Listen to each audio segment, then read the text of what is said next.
Functions of warehouse. You have learned that warehouses preserves goods on a large scale in a systematic and orderly manner. They provide protection to goods against heat, wind, storm, moisture, etc., and also cut down losses due to spoilages, waste, etc. This is the basic function of every warehouse. In addition to this, warehouse nowadays also perform a variety other function which are as follows. So இதுக்கு முன்னாடி டாப்பிக்கில் நம்ம என்ன பார்த்தோம், வேர் ஹவுஸ்னாக்கா அதுக்கு கேரக்டரிஸ்ட் அதில் என்னென்ன இருக்குன்னு, எப்படி கூட்ஸை ப்ரொடெக்ட் பண்ணுறதுக்கு மழை, புயல், வெயில், பூச்சிகள் இந்த மாதிரி விஷயத்துலேருந்து எப்படி அந்த ப்ராடக்ட்ஸ் எல்லாம் காப்பாற்றணும், எப்படி அவங்க வேர் ஹவுஸ் என்னென்ன ஃபெசிலிட்டி வச்சுருக்குன்னு நம்ம பார்த்தோம். இப்போ இந்த காலகட்டத்தில் எக்ஸ்ட்ராவாக நிறைய ஃபீச்சர்ஸ் எல்லாமே வேர் ஹவுஸ்க்கு ஃபாலோ பண்ணுறாங்க. அது என்னன்னு நம்ம பார்ப்போம். Storage of goods. The basic function of warehouse is to store large stocks of goods. These goods are stored from the time of their production or purchase till their consumption or use. So goods எல்லாமே store பண்ணி வைக்கிறாங்க. இது பார்த்திங்கனாக்கா ஒரு பேசிக்கான விஷயம். அதுக்காக தான் வேர் ஹவுஸ் வச்சுருக்கிறது. இது பெரிய லெவலில் இந்த கூட்ஸை ஸ்டாக் பண்ணி வச்சுருப்பாங்க இந்த வேர் ஹவுஸில். இது எப்போ அந்த கூட்ஸ் தேவையோ, அந்த பொருள் தேவையோ அப்போ தான் பார்த்திங்கனாக்கா அந்த பொருளை வெளியே அந்த வேர் ஹவுஸில் விட்டு எடுப்பாங்க. அடுத்தது protection of goods. A warehouse provides protection to goods from losses of damages due to heat, dust, winds and moisture, etc. It makes special preventing arrangements for different products according to their nature. It cuts down losses due to spoilage and wastage during the storage. So பார்த்திங்கன்னா ஒரு ப்ராடக்ட்டை store பண்ணி வச்சுருக்கும் போது அதை protect பண்ணுறது ரொம்ப அவசியம். ஏன்னா வெயில், மழை, குளிர், பூச்சி சாப்பிட்றது அந்த பொருளை, இதெல்லாமே விஷயங்கள் எல்லாமே நடக்கும். இதிலேருந்து காப்பாற்றுறதுக்கு பார்த்திங்கனாக்கா அந்த வேர் ஹவுஸ் ஸ்பெஷலான ஒரு அரேஞ்ச்மெண்ட் பண்ணி வச்சுருக்கணும் பல வகையில் அப்படின்னு சொல்கிறாங்க. ஏன்னாக்கா அந்த ப்ராடக்ட்டோட லாஸ் ஆகாமல் இருக்கிறதுக்காக அந்த ப்ரொடெக்ஷன் ஆஃப் கூட்ஸ் கண்டிப்பாக இருக்கணும் அந்த வேர் ஹவுஸ்லன்னு சொல்கிறாங்க. அப்புறம் risk bearing. Warehouse takes over the risk incidentally to storage of goods.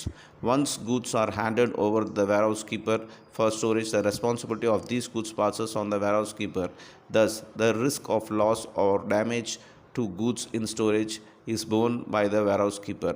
Since it is bound to return the goods in good condition, the warehouse becomes responsible for any cost, theft or damage, etc. Thus, it takes all precautions to prevent any மிஸ்ஹேப்.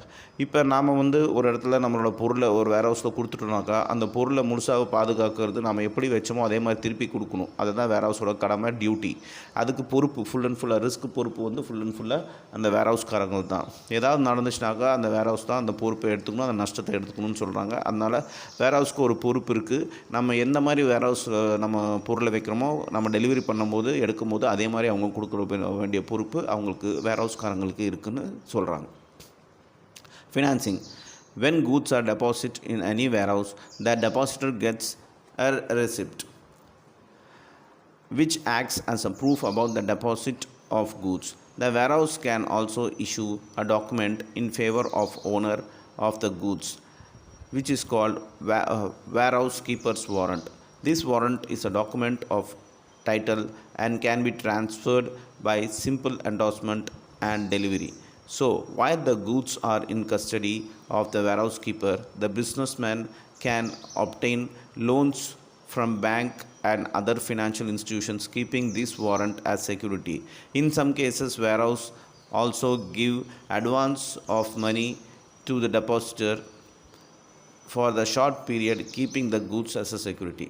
Okay, இது ரொம்ப முக்கியமான விஷயம். இது என்னென்னா financing. இப்போ நாம் ஒரு இடத்துல வேர் ஹவுஸ் நம்ம பொருளை வைக்கிறோம் அப்படின்னாக்கா அதுக்கு ஒரு வாடகை நம்ம கட்டியானோ அதுக்கு ஒரு டெபாசிட் மாதிரி நம்ம கட்டுவோம். அதுக்கு அந்த வேர் ஹவுஸ் கீப்பர் நமக்கு ஒரு ரெசிப்ட் கொடுப்பாங்க. அந்த ரெசிப்ட் கொடுக்கறதுக்கு பேர் என்னாக்கா வேர் ஹவுஸ் கீப்பர் வாரண்ட் அப்படின்னு சொல்லுவாங்க. சரிங்களா? அந்த வாரண்ட் தான் நமக்கு ஒரு ப்ரூஃபு. நம்ம என்ன மாதிரி பொருள் வச்சுருக்கோம், என்ன வேல்யூக்கு வச்சுருக்கோம், நம்ம எவ்வளோ அட்வான்ஸ் கொடுத்துருக்கோம், என்ன எதுக்காக, இது மாதிரி ஒரு வாரண்ட். அது பில்லுன்னு சொல்லலாம், ரிசிப்ட்னு சொல்லலாம், வாரண்ட் சொல்லலாம். இந்த மாதிரி கொடுப்பாங்க. இது சிம்பிள் என்டாஸ்மெண்ட்.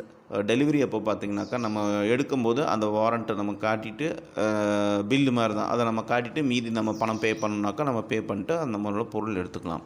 ஸோ இது பார்த்திங்கனாக்கா இது அந்த வேர்ஹவுஸ் கீப்பருக்கும் சரி அந்த பிஸ்னஸ்க்கும் சரி மெயினாக அந்த அவங்களுக்கு வந்து லோன் எடுக்கிறதுக்கு பேங்க்லேருந்து லோன் எடுக்கிறதுக்கு இது ஒரு ஃபினான்ஷியல் சப்போர்ட்டாக இருக்குது இந்த வாரண்ட் செக்யூரிட்டி. இதை காட்டி அவங்க லோனும் எடுக்கலாம். சில பேங்க்ஸ்க்கு வந்து லோனும் கொடுப்பாங்க. அது பெரிய லெவலில் அந்த பணம் இருந்துச்சுனாக்கா, அந்த டீலிங் இருந்துச்சுனாக்கா. ஸோ இதில் பார்த்திங்கனாக்கா வேர்ஹவுஸ் வந்து அட்வான்ஸ் மணி அந்த டெபாசிட்டருக்கு வந்து அட்வான்ஸ் மணியாக கூட கொடுப்பாங்க. ஸோ ஷார்ட் டேர்ம் பீரியடு கொஞ்ச நாளைக்கு அந்த கூட்ஸ் வச்சுக்கிறதுக்கு அந்த மாதிரி அட்வான்ஸாக கூட கொடுக்க வாய்ப்பு இருக்குது அப்படின்னு சொல்கிறாங்க இந்த வாரண்ட் மூலமாக. Processing.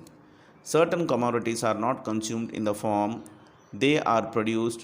Processing is required to make them consumable. For example, paddy is polished, timber is seasoned, fruits are ripened, etc. Sometimes warehouse also undertake these activities on behalf of the owner. சில பொருள்லாம் பார்த்திங்கனாக்கா manufacture பண்ண முடியாது, அதாவது produce பண்ண முடியாது. அதுக்கு என்ன பண்ணுவோம், ஃபார் எக்ஸாம்பிள் பார்த்திங்கனாக்கா பேடின்னு பார்த்திங்கனாக்கா அதை பாலிஷ் பண்ணி தான் நம்ம சாப்பிட முடியும். ஓகேங்களா. இந்த நெல் இதெல்லாமே அப்படியே வயல்லேருந்து அப்படியே நமக்கு ஒன்று வந்துடுறதுல நம்மளும் சாப்பிட்றோம். நெல் தோல் எடுக்கணும், அதை வந்து பாலிஷ் பண்ணணும், அதுக்கப்புறம் தான் நமக்கு வருது. அப்புறம் பார்த்திங்கன்னா டிம்பர்னாக்கா மரத்தை அறுக்கிறாங்க ஃபாரஸ்ட்டில், காட்டில். அதை அப்படியே நம்ம யூஸ் பண்ணுறோம் கிடையாது. அதை அறுத்து அதுக்கப்புறம் பார்த்திங்கனாக்கா அந்த டேபிள் சேராக தான் நமக்கு வந்து கொடுக்குறாங்க. அதாட்டம் மாம்பழ சீசன் இப்போ நடந்துகிட்ருக்கு. மாம்பழம்னா உடனே பழுத்த உடனே நமக்கு காயில் மரத்துலேருந்து வரும்போது பழுத்தாக வருது கிடையாது. காயாக எடுக்கிறாங்க, அது வேர்ஹவுஸில் வைக்கிறாங்க, அங்கே வந்து அவங்க பழுக்க வைக்கிறாங்க, அதுக்கப்புறம் தான் மார்க்கெட்டில் வந்து நம்ம வாங்கி சாப்பிட்றோம். ஸோ இந்த மாதிரி விஷயங்கள்லாம் இந்த ப்ராசஸ் இல்லாமல் எங்கே நடக்குதுனாக்கா வேர்ஹவுஸ் நடக்குது. இந்த வேலையும் வேர்ஹவுஸ்காரங்க செய்வாங்க அப்படின்னு சொல்கிறாங்க சில வேர்ஹவுஸ்காரங்க. Grading and branding. On request warehouse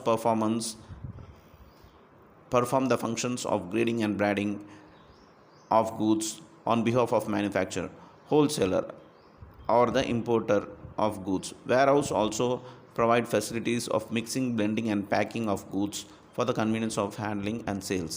பார்த்திங்கனாக்கா இதுக்கு முன்னாடி இருக்க பாயிண்ட்டு பார்த்திங்கனாக்கா அந்த அதே தான் ப்ராசஸிங்கில் எப்படி வந்து ஓர்டர் பண்ண வேண்டிய வேலை வந்து வேர்ஹவுஸும் பண்ணுவாங்க. அதே மாதிரி தான் grading and branding. For example, நீங்கள் பொருள் வந்து எங்கேயோ ஹோல்சேல்லேருந்து வாங்குவீங்க, அது வந்து உங்கள் பிராண்டை போட்டு ஒட்டி லேபிள்லாம் போட்டு மார்க்கெட்டில் கொடுக்கணும் அப்படின்னாக்கா நீங்கள் செய்ய வேண்டிய வேலை, நீங்கள் அந்த வேர்ஹவுஸ்காரங்களுக்கு காசு கொடுத்துருந்தாக்கா அவங்களே பார்த்திங்கனாக்கா அந்த பொருள் வந்து உங்கள் லேபிள் போட்டு ஒட்டி அந்த பேக்கெலாம் நீட்டாக பண்ணி எப்படி நீங்கள் சொல்கிறீங்களோ அதே மாதிரி பண்ணுறாங்க. இன்றைக்கி ஆன்லைனில் நீங்கள் வாங்குகிற முக்கால்வாசி பொருள் எல்லாமே அப்படி தான். யாரோ ஒருத்தங்க தயாரிக்கிறாங்க, வேர்ஹவுஸ்க்கு வருது, வேர்ஹவுஸ் வந்து எடுத்துகிட்டு வராங்க, அது பிராண்டெல்லாம் உங்களுக்கு வர ஆன்லைன் பிராண்ட் எந்த கம்பெனி மூலமாக ஆன்லைனில் பிராண்ட் பண்ணுறீங்களோ அந்த பேரில் வருது. அந்த பிராண்டெல்லாம் பார்த்திங்கன்னா கம்பெனிக்காரன் அந்த வேலை பண்ண மாட்டான், இந்த வேர்ஹவுஸ்காரன் தான் வேலை பண்ணி அனுப்புவான், ஸ்டிக்கர்லாம் போட்டு ஒட்டுறது. ஸோ இதெல்லாம் பார்த்திங்கனாக்கா இந்த வேர்ஹவுஸ்காரங்களும் ஓனருக்கு பதிலாக இந்த வேலையெல்லாம் செய்வாங்க, அதுக்கு ஒரு பேமெண்ட் வாங்கிப்பாங்க. அப்புறம் transportation. In some cases warehouse provide transport arrangements to a bulk depositor. It collects goods from the place of production and also sends goods to the place of delivery on request of the depositor. So பார்த்திங்கனாக்கா சில time பார்த்திங்கனாக்கா இந்த வேர்ஹவுஸ்காரங்க transport ஃபெசிலிட்டியும் கொடுக்குறாங்க. For example, ஒரு bulk deposit கொடுத்த வாட்டி இந்த டிரான்ஸ்போர்ட்டர்ஸ் என்ன பண்ணுவாங்கனாக்கா அவங்க வந்து ஒரு கூட்ஸ் ஒரு இடத்துலேருந்து கலெக்ட் பண்ணி இன்னொரு இடத்துக்கு வந்து போய் டெலிவரி பண்ணுறதுக்கு இந்த வேர்ஹவுஸ்காரங்களும் அதை அரேஞ்ச் பண்ணுறாங்க, அந்த டிரான்ஸ்போர்ட்டேஷன்லாம் அரேஞ்ச் பண்ணுறாங்க அப்படின்னு சொல்கிறாங்க. ஓகே, ஸோ இந்த டாப்பிக்கில் இப்போ நம்ம பார்த்துருக்குறது, இதுக்கு முன்னாடி டாப்பிக்கில் கேரக்டரிஸ்டிக் ஆஃப் வேர்ஹவுஸ் பார்த்தோம். இந்த டாப்பிக்கில் பார்த்திங்கன்னா நம்ம ஃபங்க்ஷன்ஸ் ஆஃப் வேர்ஹவுஸ் பார்த்தோம். இப்போ இன்னொரு டாப்பிக்கில் நம்ம அடுத்த டாபிக் இதில் சந்திப்போம். until then